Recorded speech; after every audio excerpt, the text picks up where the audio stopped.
Supreme कोर्टाने DJ साऊंडबाबत मर्यादा घालून ठेवली आहे। अनेक वेळा डीजे साऊंडमुळे नागरिकांना त्रास होत असतो आणि आता सध्या सर्वत्र गणेश उत्सव मोठ्या प्रमाणात सुरू आहे। यामध्ये डीजे साऊंडचा सर्रास वापर करण्यात येतो आणि याला कुठेतरी आळा बसावा यासाठी आमगाव पोलीस स्टेशन पुढाकार घेत आमगाव तालुक्यातील 102 गणेश उत्सव मंडळांना पोलीस हॉटेलच्या मार्फत बोलणी करत त्यांच्याशी संवाद साधत डीजे डॉल्बी मुक्त गणेश उत्सव साजरा करण्यासाठी पुढाकार घेतला होता।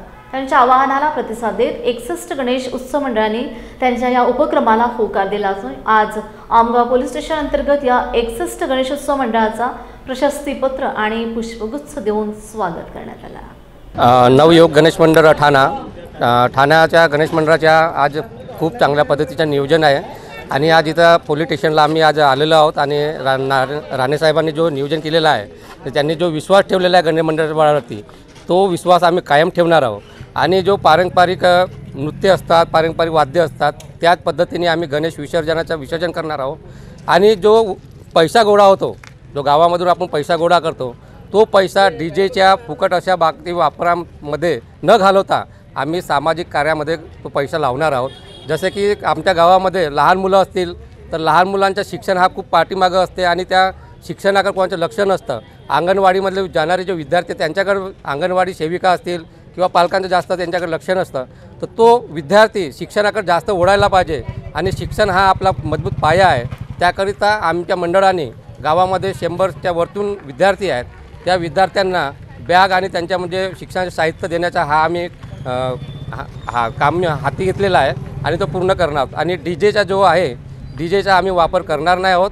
आम्ही ध्वनी प्रदूषण जो आहे त्याच्या विरुद्ध आम्ही आमचा हा बंड पुकारलेला आहे आणि त्या बंड पुकारण्यामध्ये आम्ही राणे साहेबांनी जो बंड पुकारला त्याच्यामध्ये आम्ही सहभागी आहोत आणि नेहमी त्यांना सहकार्य करणार आहोत। नवयुग गणेश उत्सव मंडळ ठाण्याच्या वतीने यावर्षी गणेश विसर्जन हे पारंपरिक पद्धतीने करण्याचे मंडळाने ठरवलेले आहे आणि जो उरलेली जी निधी आहे जो डीजेवर आपण 80,000 90,000 1 लाख रुपये जो खर्च करतो तो 1 लाख रुपये खर्च समाजामध्ये विल्हेवाट करायचं त्यासाठी मंडळाने जे ज्येष्ठ नागरिक आहेत त्यांना शाल श्रीफळ देणे ब्लड कॅम्प त्याच्यानंतर नेत्र तपासणी शिबिर तसेच शालेय विद्यार्थी कॉन्व्हेंटवालेपासून तर अंगणवाडीमध्ये जे विद्यार्थी राहतात जे माझ्या गावामध्ये 100च्या वर आहेत त्यांना बस्ता देणे विधवा महिलांना साड्या देणे हे उपक्रम राबवणार आहेत।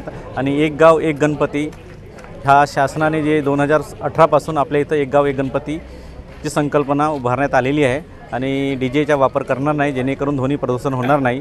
माझ्या गावामध्ये 3 डीजे असूनसुद्धा माझ्या गाववाल्यांनी आणि माझ्या गणेश मंडळांनी त्या डीजेचा वापर करणार नाही असा निर्धार केला आहे। त्याबद्दल मी मंडळाचा आभारी आहो। माननीय पोलीस अधीक्षक गोरख भामरे साहेब, अप्पर पोलीस अधीक्षक अभय डोंगरे साहेब आणि उपविभागीय पोलीस अधिकारी प्रमोद मडामे साहेब यांच्या मार्गदर्शनाखाली गोंदिया जिल्हा डॉल्बी मुक्त करण्यासाठी प्रयत्न सुरू आहेत। याच प्रयत्नाचा भाग म्हणून पोलीस स्टेशन आमगाव यांनी पोलीस स्टेशन हद्दीतील गणेशोत्सव मंडळांना डॉल्बीचा वापर टाळण्याकरिता आवाहन केले होते। या आवाहनाला सर्व मंडळांनी उत्स्फूर्तपणे प्रतिसाद दिलेला आहे आणि पोलीस स्टेशन आमगाव हद्दीतील एकूण 102 गणपतीपैकी 61 गणपती मंडळांनी डॉल्बीचा वापर करण्याचं टाळलेलं आहे आणि पारंपरिक वाद्यामध्ये ते गणेश उत्सवाचा कार्यक्रम आणि मिरवणूक पार पाडणार आहेत। या सर्व गणेश उत्सव मंडळांचा आज रोजी पोलीस स्टेशन आमगाव येथे सर्टिफिकेट देऊन सत्कार करण्यात आलेला आहे।